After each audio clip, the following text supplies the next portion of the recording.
tout ce que je suis dans une infinie douceur. La solitude.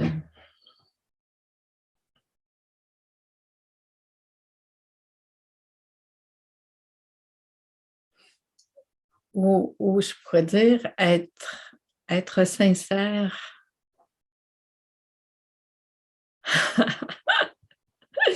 Tu me dis, j'ai entendu se libère. Ah, c'est beau aussi.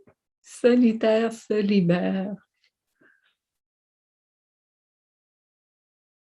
On s'amuse, on joue avec les mots.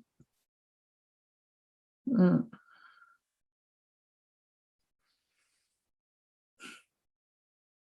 moi, je suis une solitaire qui se libère.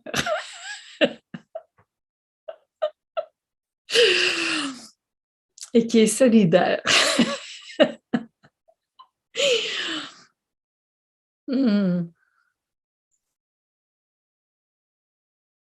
C'est vrai que la solitude, c'est parfois pas, c'est pas très sexy, très invitant, parce que souvent, ça apparaît comme quelque chose de plutôt sérieux.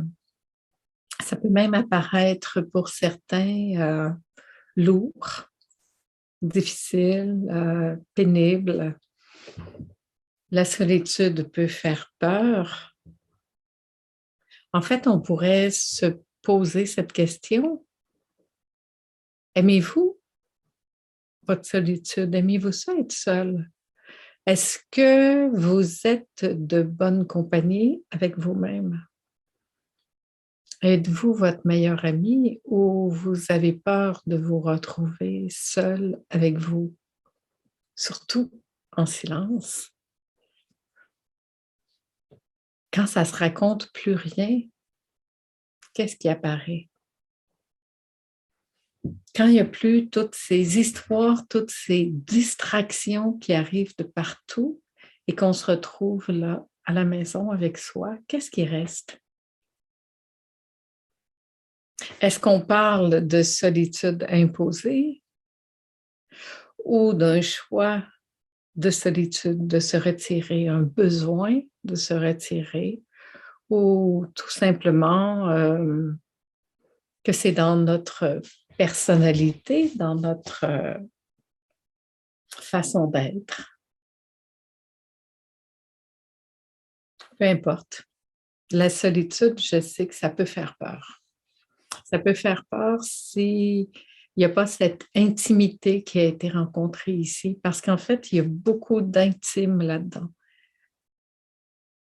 Et l'intime, ben, ça a toutes sortes de saveurs, de couleurs, de nuances. Et je parlais un peu plus tôt de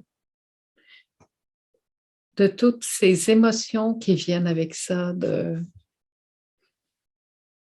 tous ces sentiments, toute cette fragilité, cette vulnérabilité souvent qui est rencontrée parce que lorsque l'agitation extérieure s'arrête puis qu'on revient ici à l'intérieur, c'est certain qu'on est face à tout ça. Alors, est-ce qu'on a pu apprivoiser ça? Est-ce qu'on est en paix avec ça? Ou est-ce qu'on va juger ça et pas vouloir sentir ce que l'on sent? Et ça, c'est très pénible parce que ne pas vouloir sentir ce qui est là, c'est être en résistance. Puis la résistance, bien, ça fait mal. Mais la solitude, notre vulnérabilité, moi, je trouve ça tellement beau, la vulnérabilité. C'est ce qu'on rencontre ici dans ces groupes que l'on fait. On peut se permettre d'être vulnérable, justement. On peut se permettre d'être qui nous sommes. Il n'y a pas à impressionner, il n'y a pas à convaincre, il n'y a pas à performer. Il y a simplement à être là avec ce que nous sommes, avec toute cette transparence et voir qu'on peut être accueilli à partir de là. Accueilli là où nous sommes parce que c'est tout simplement ça qui est là. Alors, est-ce qu'on peut se permettre ça, de soi à soi-même? Est-ce Est-ce qu'on peut être notre meilleur ami, se prendre par la main, se prendre dans les bras, avoir ces élans d'amour, de tendresse, de dire, c'est OK, je vais te prendre là où tu es, je vais t'accueillir là où tu es. Et ce n'est pas une question de performer ou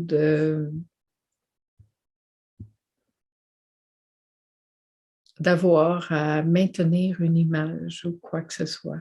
Ça va bien au-delà de ça.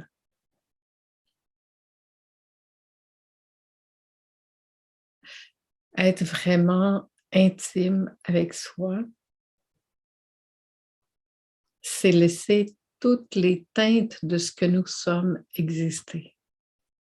Ben oui, il y a des matins où on est plus triste, mélancolique, joyeux, en colère, perturbé, confus. Mais tout ça, c'est OK. C'est humain.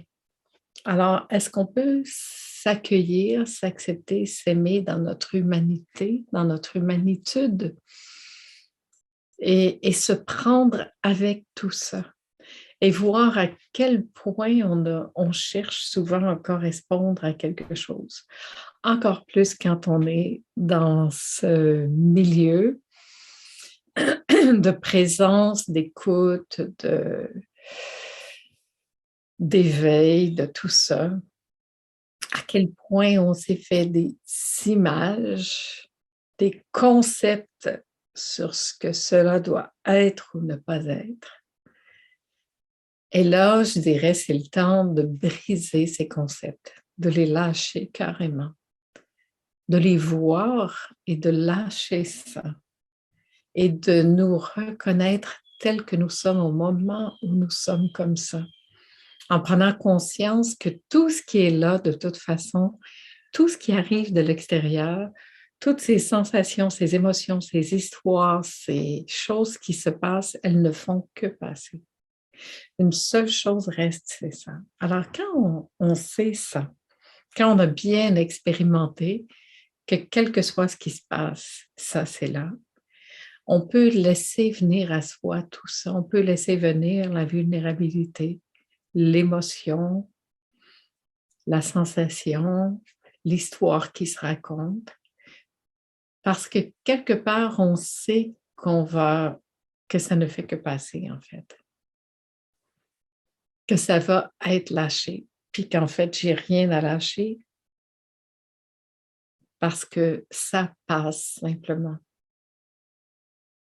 Tout ce qu'on peut faire, c'est de rester ici, dans cette rencontre très, très, très intime. La solitude, pour moi, c'est primordial, c'est de la nourriture pure. J'aime, moi, être seule. J'ai besoin d'avoir beaucoup de temps dans ma journée à ne rien faire, à être seule, à être tranquille, que je fasse ou non quelque chose, mais à ne pas être en interaction, à, à goûter ça qui est là, quel que soit ce qui est là.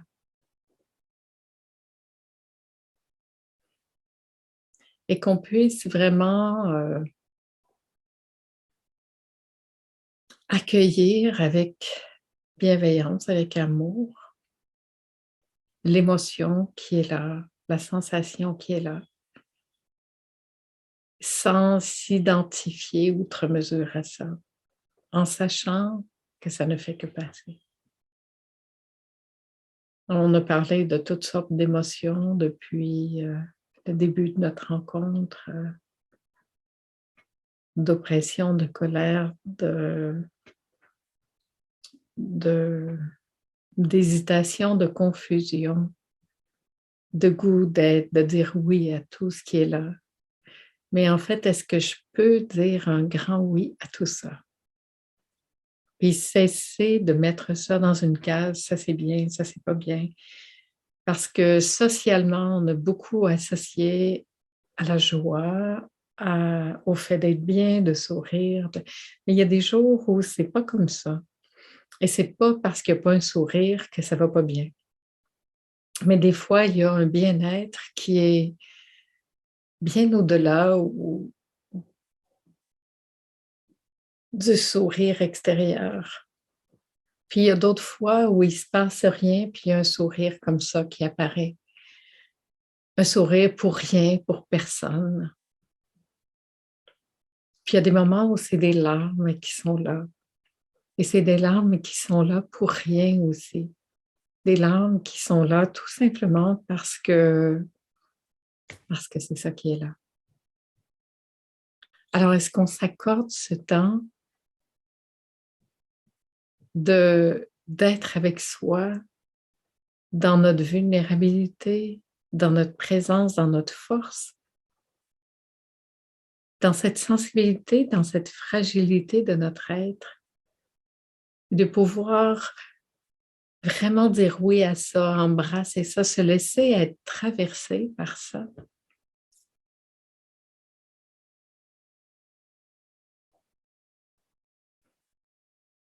La vulnérabilité, c'est comme notre plus grande force à quelque part.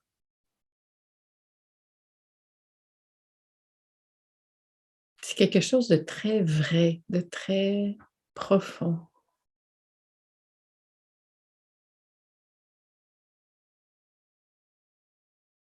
La solitude, ce serait vraiment comme se donner en fait un espace où il n'y a pas besoin de faire rien d'autre que d'être là avec ce qui est là.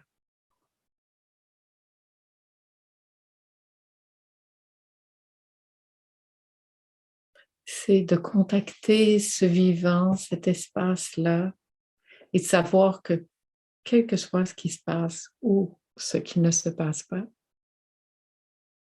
ça est là. Et je trouve que ça nous donne beaucoup de force. Quand on peut contacter ça et voir que la vie ne dépend pas de plein d'éléments extérieurs comme on croyait, mais bien au contraire que c'est bien posé ici sur ça qui ne bouge pas.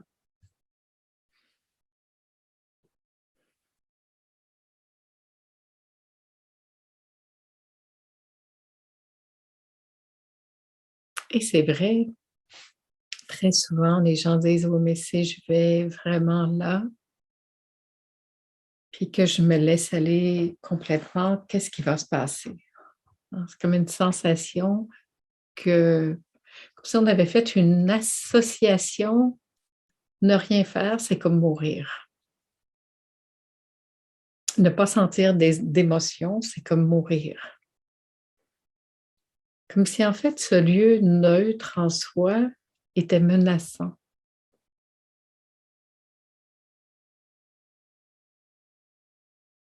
Et je pense que quand on n'arrive pas à rentrer en contact avec ça, on vit notre vie comme en dehors de cette essence même qui nous porte.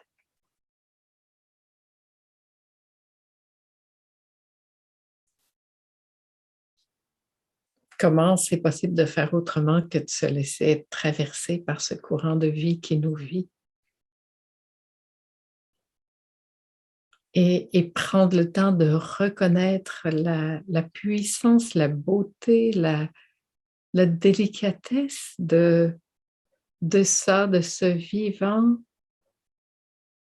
qui me traverse, que je le veuille ou non, que je sois pour ou contre, que je sois conscient que c'est là ou pas, que j'y accorde du temps, de l'importance ou pas. Ben moi, quand je vois ça, ben ça m'émeut vraiment parce que je me dis, mais c'est ça l'amour. L'amour véritable, c'est ça. Ça, c'est ça, cette essence, cette source de vie qui nous traverse chacun. C'est pas conditionnel à telle personne ou telle autre personne, c'est la source même de la vie. Ça n'attend même rien, rien de moi, mais rien. c'est là, c'est gratuit, c'est là à 100% tout le temps. Et pour moi, dans la solitude, c'est ça, c'est ce moment de toucher ça, de voir la beauté, la fragilité, la force de ça. Et après, c'est là qu'on peut s'en remettre à ça vraiment complètement. Parce qu'en fait, quand ça va pas bien, quand le rêve prend le dessus, puis qu'on se sent envahi, oppressé, accaparé par tout ce qui se passe, puis envahi par tout ça, s'il n'y a pas cette conscience de départ d'être vécu, d'être habité, d'être porté, d'être aimé au-delà de tout ça, ben c'est sûr qu'on va flancher puis qu'on a l'impression qu'on va mourir. En fait, quand tout s'arrête, la vie, elle n'arrête pas, au contraire. C'est quand j'arrête toute activité extérieure que je peux arriver à sentir la vie vraiment là. Et je peux la sentir dans l'activité aussi, là, c'est bien.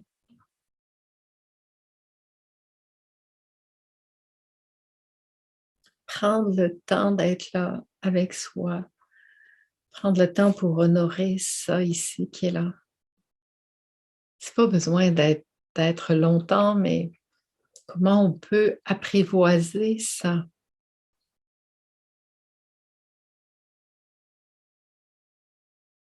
Et puis rencontrer ce qui vient avec ça aussi. Rencontrer des histoires qui jouent encore, des pensées, parce qu'en fait, rien n'est là pour nous attaquer. Ça, tout ça, c'est là pour qu'on puisse le voir et en être libre. C'est tout le contraire. Alors, de voir que tout conditionnement extérieur, c'est un réflexe du personnage qui veut quelque chose. Et quand je prends le temps de revenir ici, puis que je vois ces jugements qui montent, ces jugements-là ne sont pas là pour m'attaquer. Ces jugements-là ou ces goûts de performance ou de vieilles pensées qui arrivent, c'est là juste pour que je puisse dire, ah oui, il y a ça encore qui est là. C'est OK. Ce qu'on peut faire de mieux pour accompagner ça, c'est de revenir là, dans ça. C'est proche du cœur, hein? C'est de revenir dans cette énergie justement du cœur, d'amour. Cette énergie qui fait que tout ça passe. C'est pas ça qui fait que ça passe, mais les choses passent. Ça, c'est tellement fiable, c'est tellement là que s'abandonner à ça, finalement, c'est la plus grande confiance qui puisse nous arriver.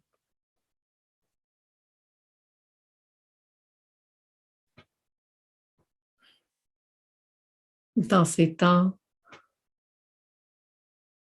où vous ne savez plus rien, revenir là, c'est comme se poser puis dire, ben moi, je ne sais pas.